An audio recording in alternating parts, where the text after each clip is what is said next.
저희 같이 보실 말씀은 요한복음 4장 21절에서 24절까지의 말씀입니다. 요한복음 4장 21절부터 24절까지의 말씀입니다.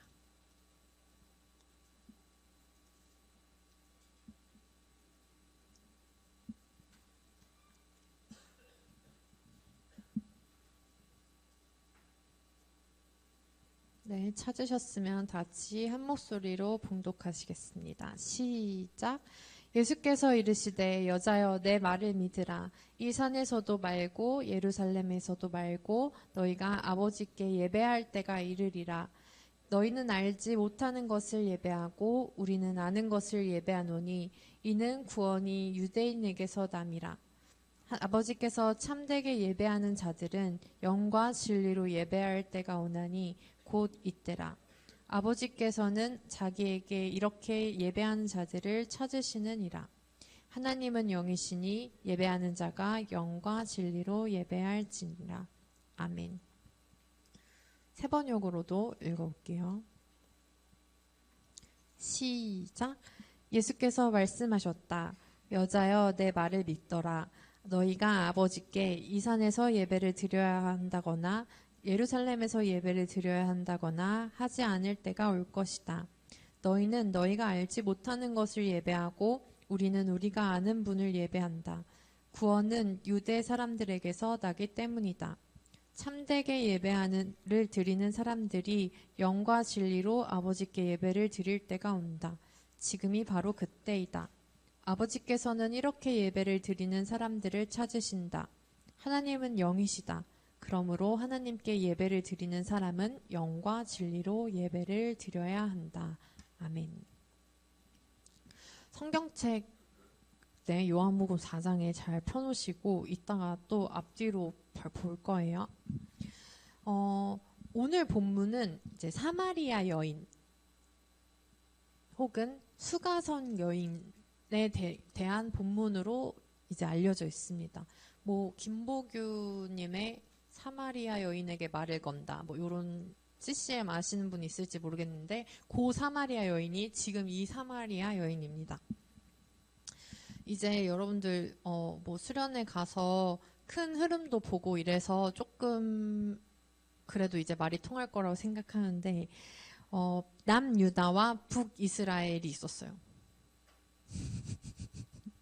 남유다, 남쪽에 있는 유다 민족이랑 이제 북쪽에 있는 이스라엘 사람들이 있었는데 원래는 이제 솔로몬까지는 다 그냥 한 유대인들 이렇게 한 민족이었는데 르호보암 때 갈라졌어요. 분단이 된 거죠. 그래서 북쪽, 남쪽, 우리나라처럼 같은 민족인데 남북으로 나눠지면서 북쪽은 북이스라엘, 남쪽은 남유다라고 부르기 시작했어요. 근데 이제 그러면은 우리도 그렇고 우리는 민주주의 국가고 북한은 이제 사회주의를 체제를 이제 따르면서 이런 것들이 갈라지잖아요. 그런 것처럼 얘네도 나눠지면서 이제 요 지역 이 나라들만의 특색들을 갖추기 시작했는데 남쪽에 있는 그러니까 남유다, 유대 민족 이게 보통 이렇게 하는데 유다는 자기 혈통을 유지하고 예루살렘이 남쪽에 있었기 때문에 성전도 그대로 이제 이용할 수 있었어요. 무슨 말인지 알아세요? 지금 생소한 단어들이 계속 들리니까 정신 없을 수 있는데 예루살렘 성전 알죠? 예루살렘 성전이 왜 예루살렘 성전이냐면 예루살렘에 있기 때문에 예루살렘 성전이라 부르는 거예요. 그러니까 예루살렘은 지명이에요. 지명. 근데 이 남유다에 예루살렘이 포함되어 있었어요. 그러니까 예루살렘 성전은 남유다에 있었겠죠? 그러면 북이스라엘 사람들은 딱히 지은 성전이 없는 거예요. 그리고 이 사람들은 지은 성전이 없고 자기네들이 그러면 예배드리는 장소에 대한 어떤 그런 명분 이런 게 있어야 돼서 그런 건지 모르겠지만 북이스라엘 사람들은 점점 더 모세오경, 그러니까 토라라고 부르는 모세오경을 중요시하면서 그때 그 말씀들을 지키면서 이 하나님 믿는 사람들이 살았어요.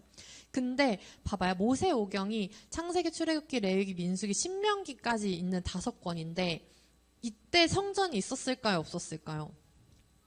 없었죠. 왜냐하면 다윗이 성전을 준비하고 솔로몬 때 성전이 지어졌기 때문에 모세 때는 성전이 없었어요.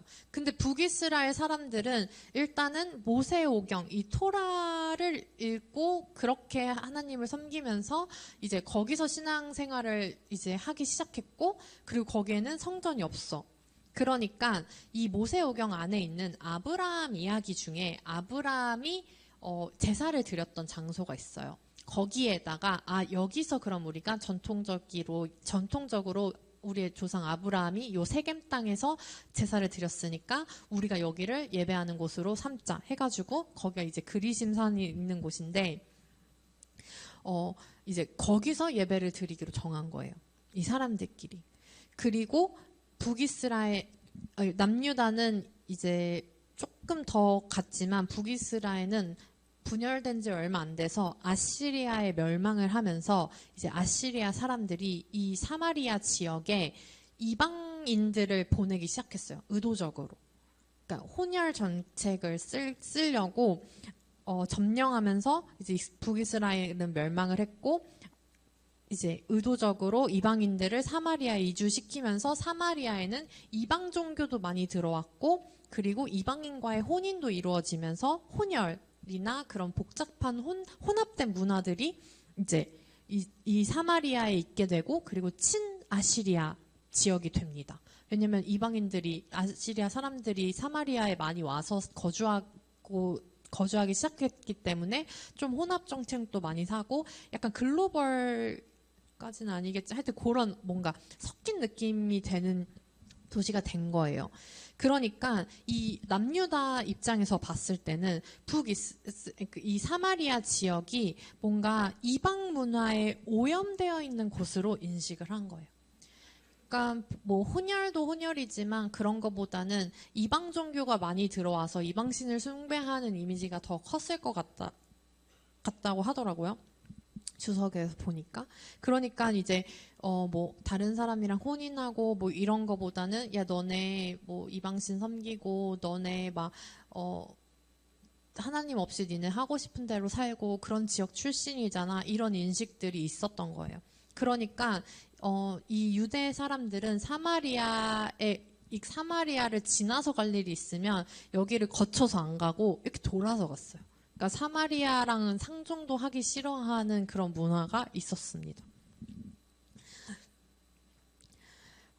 근데 이제 오늘 이 본문에서 예수님이 1절부터 4장 1절부터 한번 눈으로 봐볼게요.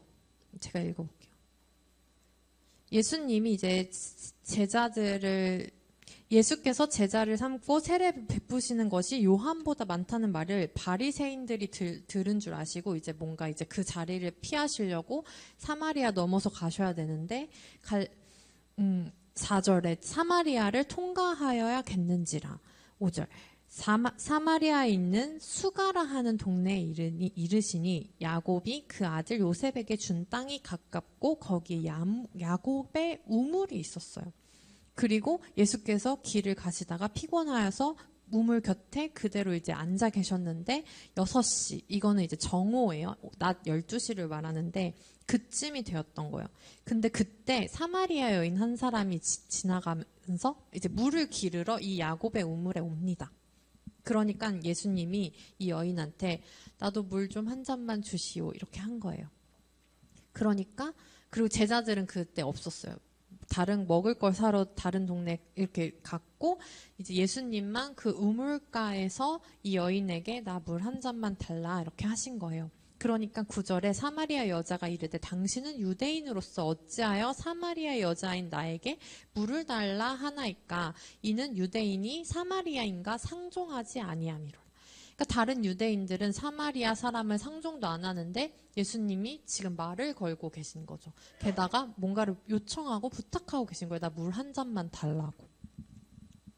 그러니까 예수님이 네가 만일 하나님의 선물과 또 내게 물도 지금 너한테 물 달라고 하는 사람이 누군 줄 알면 너 그런 말 못할걸? 이렇게 말을 하신 거예요. 예수님이. 너 지금 하나님의 선물이 뭔 줄 알고 너한테 지금 물 달라고 하고 있는 내가 누군 줄 알면 너 지금 그 말이 나오지 않을 거야. 이렇게 하고 그 말이 나오지 않고 오히려 나한테 생수를 달라고 했을 거야 라고 얘기를 하시는 거예요. 그러니까 11절에 여자가 이르되 주여 물길 그릇도 없고 이 우물은 깊은데 당신이 어디서 그 생수를 얻겠사옵니까? 저기요 양반 이보시오 지나가던 양반 당신 보아하니까 이거 물 기를 수 있는 그거 바가지도 없고 여기는 엄청 깊어가지고 그런 도구 없이는 물을 깃지도 못하는데 당신이 무슨 수로 이거를 나한테 물을 주겠다고 지금 말하는 겁니까? 라고 얘기를 하는 거예요. 이제 그런 다음에 뭐 되게 중요한 구절인데 이 물을 마시는 자마다 다시 목마를 거다. 이 물은 진짜 우리 눈앞에 보이는 이 물은 다시 마시는 자마다 다시 목을 마르겠지만 내가 주는 물을 마시는 자는 영원히 목이 마르지 않을 거고 그리고 내가 주는 물은 그 속에서 영생하도록 쏟아나는 샘물이 될 거다. 막 이렇게 얘기하다가 뭐 다른 예수님이 갑자기 여자가 이르되 그러니까 그러면 나한테 그 영원한 물을 주세요라고 말하니까 예수님이 갑자기 네 남편을 불러와라 이렇게 말씀하신 거예요. 되게 생뚱맞죠? 남편을 불러와라 이렇게 하니까 여자가 나는 남편이 없다. 난 남편이 없어 이렇게 말한 거예요. 그러니까 예수님이 맞아 넌 남편이 없는 게 맞아 이렇게 말한 거예요. 그러면서 하시는 말이 너는 여태까지 너한테 남편이 5명이 있었고 지금 있는 자도 남편이 아니다. 그러니까 너는 지금 남편이 없는 게 맞지. 참되도다. 이렇게 말한 거예요.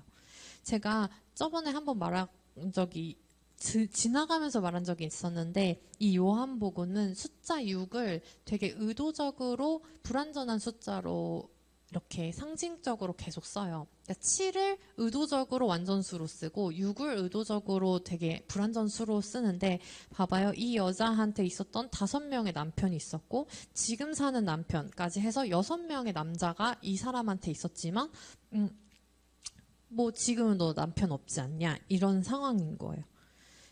그러니까 여자가 놀래가지고 그거 어떻게 아셨어요? 당신 선지자예요? 막 이러면서 선지자군요. 이렇게 얘기를 한 거죠.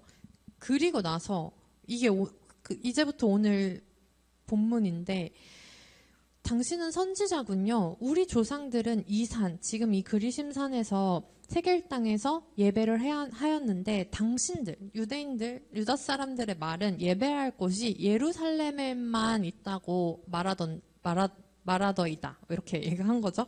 그러니까 예수님이 여자여 내 말을 믿으라. 이 산에서도 말고 예루살렘에서도 말고 너희가 아버지께 예배할 때가 올 거다. 이렇게 얘기를 하는 거예요. 자, 이게 뭐냐면 서로 자기네 예배 장소가 진짜 예배 장소라고 믿고 우기고 있는 상황이었어요.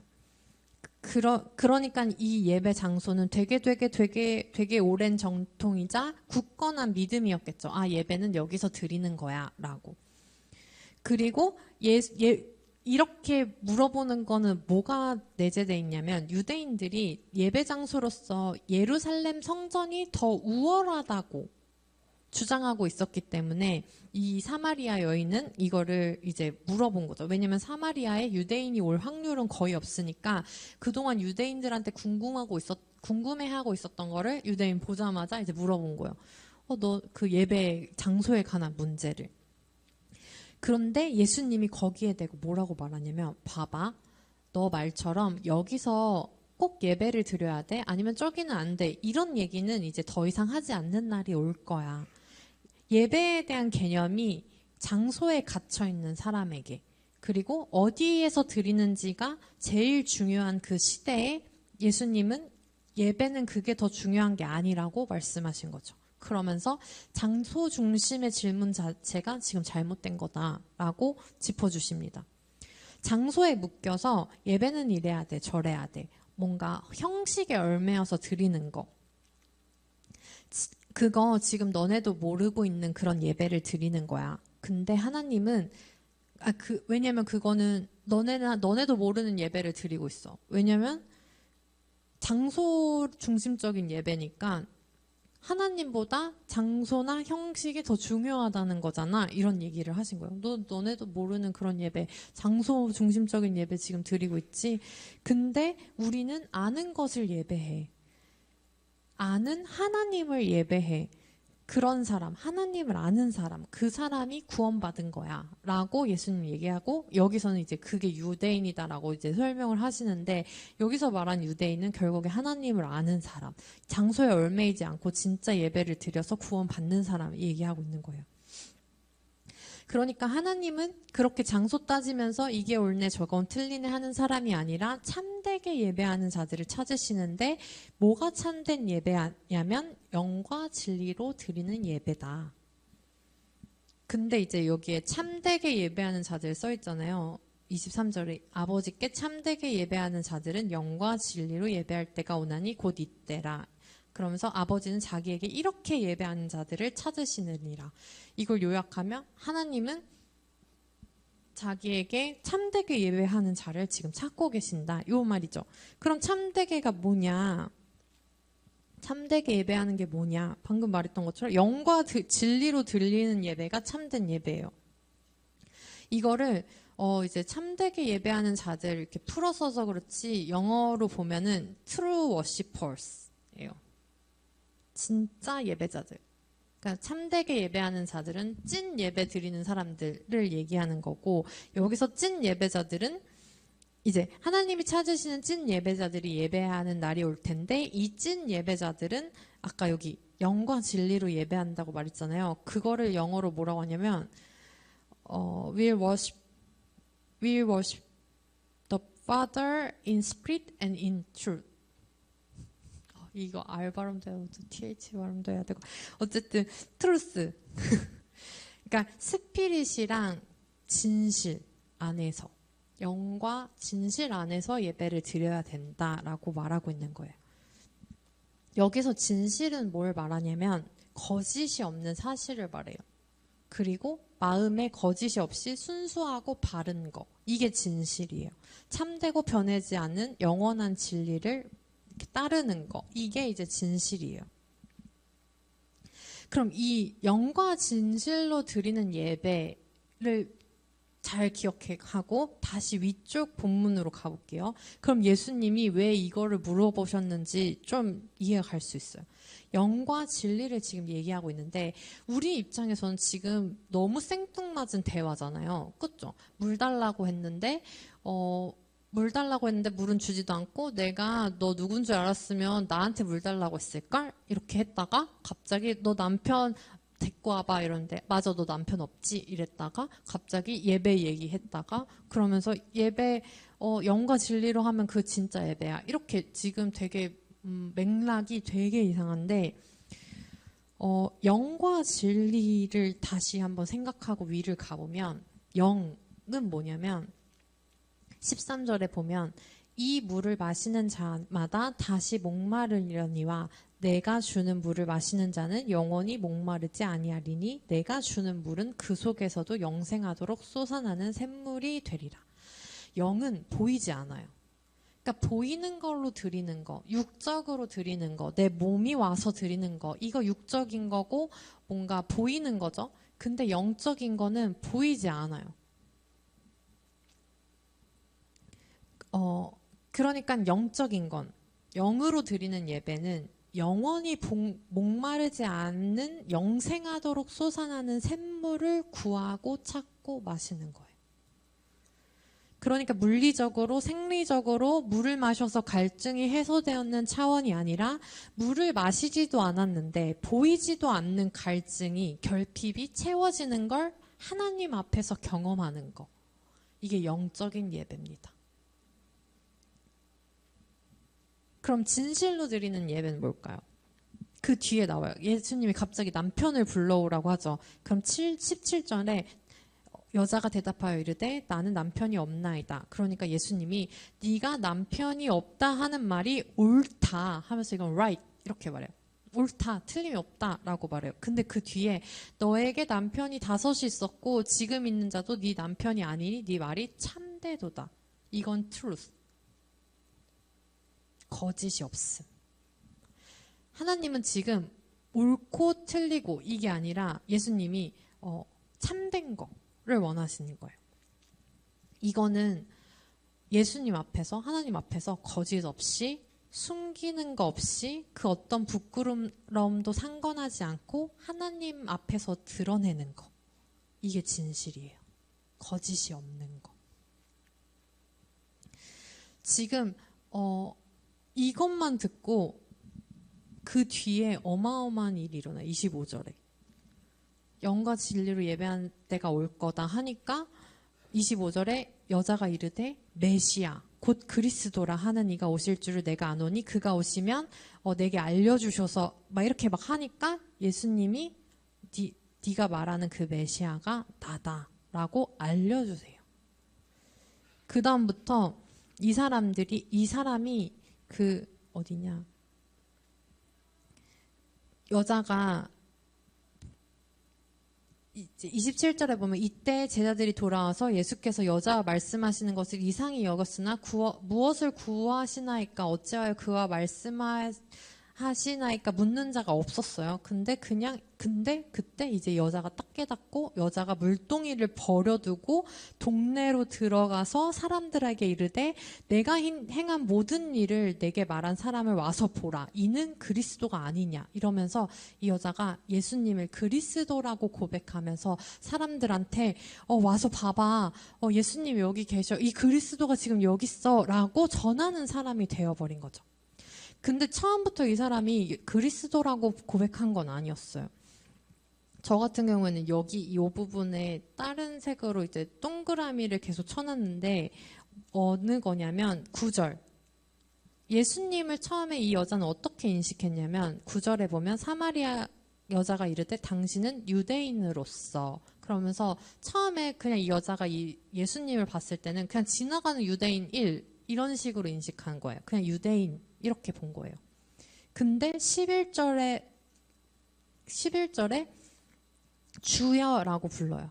그러니까 너 내가 누군 줄 알았으면 그렇게 안 할 거 하니까 뭔가 이렇게 좀 있어 보였는지 이제 주여라고 고백을 합니다. 그러더니 19절에는 이제 내가 남편이 없는 걸 알고 나니까 선지자라고 부르는 거예요. 19절에 선지자라고 부르는데 이제 방금 읽었던 29절에 보면은 예수님을 결국에는 그리스도라고 고백하게 되는 거죠. 그러니까 사실 우리의 예배는 하나님 앞에서 영으로 드려지고 그러니까 그 보이지 않는 것들이 채워지는 그 충만을 경험하면서 하나님 앞에 그 어떤 거짓도 없이 진실한 모습을 드러내는 이게 우리의 예배가 되어야 되고 그렇게 하나님을 만났을 때 그렇게 하나님 앞에 갔을 때 우리가 그냥 지나가는 유대인 그냥 뭐 선지자 중에 한 명 근데 그분이 그리스도이심을 깨닫게 되는 예배를 드리게 되는 겁니다. 아까 전에 이제 얘기하면서 지나갔는데 이 여자가 낮 12시에 진짜 해 쨍쨍해서 아무도 돌아다니지 않는 그 시간에 물을 길러 왔어요. 뭔가 이제 사람들의 눈을 피하면서 살았던 여인이라는 걸 유추할 수 있는 거죠. 그런 시간들을 통해서 아무도 없을 때 물을 이제 길러 왔는데 예수님과의 대화를 통해 참된 예배를 깨닫고 새 삶을 이제 살게 됩니다. 뒤에 보면은 39절에 보면 여자의 말이 내가 행한 모든 것을 그가 내게 말하였다 증언함으로 그 동네 중에 많은 사마리아인이 예수를 믿은지라. 이 여자가 예수님이 저분이 그리스도야. 내가 지금 저분이 나에 대해서 이런 것들도 알았어. 근데 지금 남편이 5명 있었고 1명 더 있고 6명이었고 이런 것들이 지금 이 여자는 하나도 부끄럽지가 않은 거야. 그냥 예수님이 나를 알아줬다는 사실이 너무 놀랍고 이분이 그리스도라는 그게 복음으로 다가온 거죠. 그러니까 여기저기 증언하면서 그 예수님을 나한테 그 영원한 생물, 이 충만함이 뭔지 경험시켜준, 결핍이 아니라 갈증이 아니라 진짜 예배를 알려준 이분을 이제 전하기 시작하면서 여기에 이제 예수님이 이틀을 더 머물게 되시면서 이제 그 동네에 예수님을 믿는 사람들이 많아졌습니다. 이거는 이제 새로운 삶이죠. 사람들 피해가지고 12시에 물길러 오는 여인이 이 사람을 통해서 그 동네가 복음을 접하고 예수님을 믿고 이런 것들을 경험하게 됐으니까요. 새 삶이라고 할 수 있죠.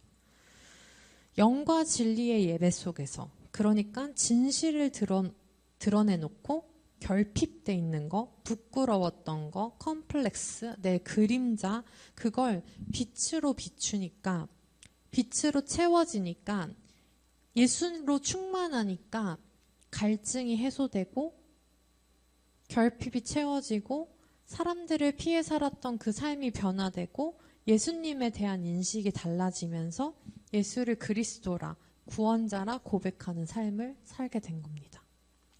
이게 살아있는 예배예요. 영과 진리로 드리는 예배입니다.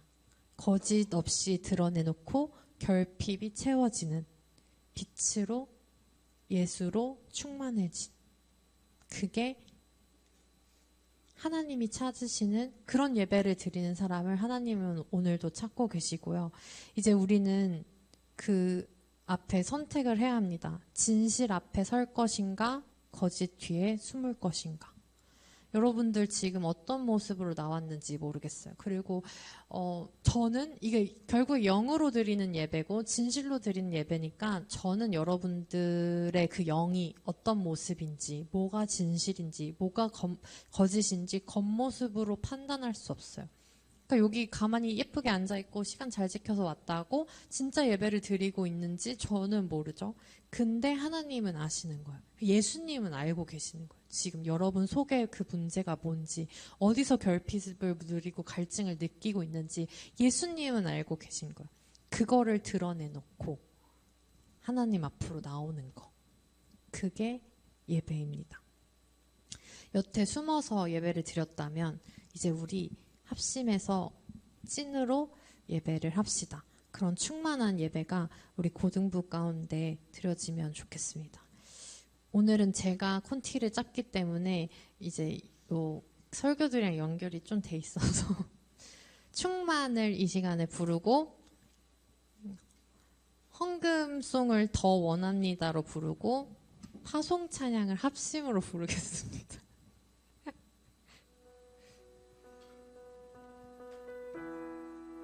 충만 작년에 배웠던 곡인데 올해 이제 들어온 1학년 친구들은 모를 수 있어요. 한번 집에 가서 들어보시고 작년에 익혔던 친구들은 오랜만에 부르는데 좀 또 다시 기억 새록새록 떠올려서 보셨으면 좋겠습니다.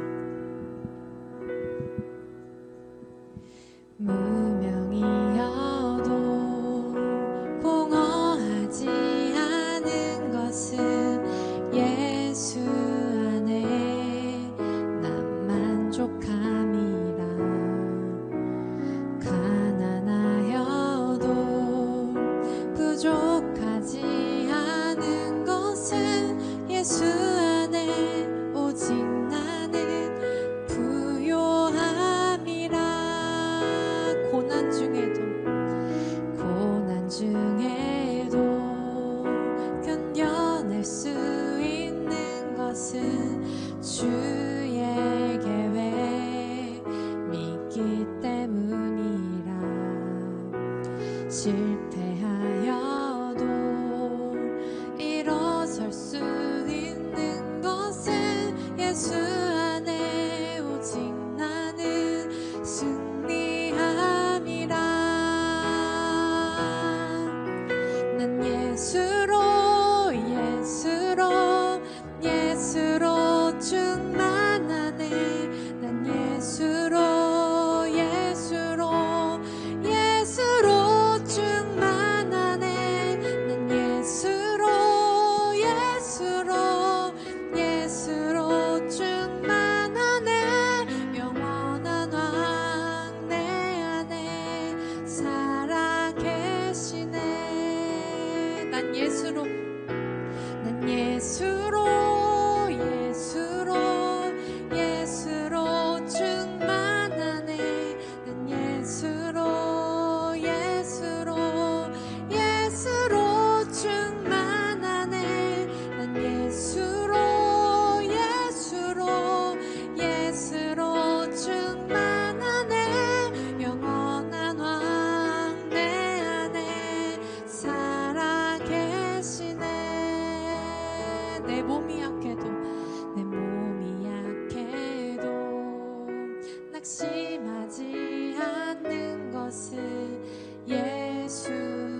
예수로 충만하다는 건 뭐냐면요. 그 구원자 예수가 충만한 건데 부활하신 예수님이 충만한 거기도 해요. 무슨 말인지 알아요? 내 안에 있는 그 어둠의 문제, 불가능하다고 생각했던 문제, 그것들을 건져내시는 분, 구원해내시는 분, 다시 살리시는 분, 그분으로 충만한 게 예수로 충만한 거예요. 그래서 나는 결핍돼 있고, 나는 갈증나고 있고, 나는 부족하고, 나는 두렵고, 그렇게 살았던 그 사마리아 여인이 예수님을 만나고 예수로 충만해지면서 그 어떤 갈증도 결핍도 불가능도 두려움도 가지고 있지 않고 그것들을 영원한 샘물로 솟아나듯이 다시 살아나고 다시 살아난 그 부활의 예수를 품게 되면서 그 기쁨 넘치는, 그래서 그게 복음인 거거든요. 기쁜 소식, 그 복음을 전하는 자로 바뀔 수 있었던 거예요. 여러분이 그 복음을 경험하셨으면 좋겠습니다. 그 충만한 예수가 내 삶을 회복시키시고 살리시고 자유케 하시고 구원하시는 그 역사를 경험하셨으면 좋겠습니다. 지금 이 시간 기도할 때 예수로 충만해지길 원합니다. 그 부활 예수가 내 안에 다시 사셔서 나를 또 일으키시길 원합니다. 나를 회복시키시길 원합니다. 나를 자유케 하시길 원합니다. 그렇게 우리 기도하는 시간 갖도록 하겠습니다. 기도하시겠습니다.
하나님이 찾으시는 예배자 여기 있습니다. 그 참되게 예배하는 예배자 우리 고등부 가운데 있게 하시고 고등부가 되게 하시고 그렇게 한 사람 한 사람 그 누구도 빠짐없이 주님이 기뻐하시는 예배 드리는 예배자 되게 하옵소서. 하나님 앞에 우리는 거짓이 없기를 원합니다. 모든 걸 다 아시는 주님께 숨김없이 다 드러내길 원합니다. 그렇게 다 드리길 원합니다. 주님 앞에 다 보여드릴 때 그 어두웠던 그 자리 빛으로 가득 채워주시고 마르지 않는 영원한 생물을 맛보게 하옵소서. 우리는 그렇게 평생 목이 마르지 않기를 원합니다. 예수로만 충만한 삶 살게 하옵소서. 이 모든 시간 감사드리며 우리를 채우시기 위해 자신을 비워내어 주신 우리 주 예수 그리스도의 이름으로 기도합니다. 아멘.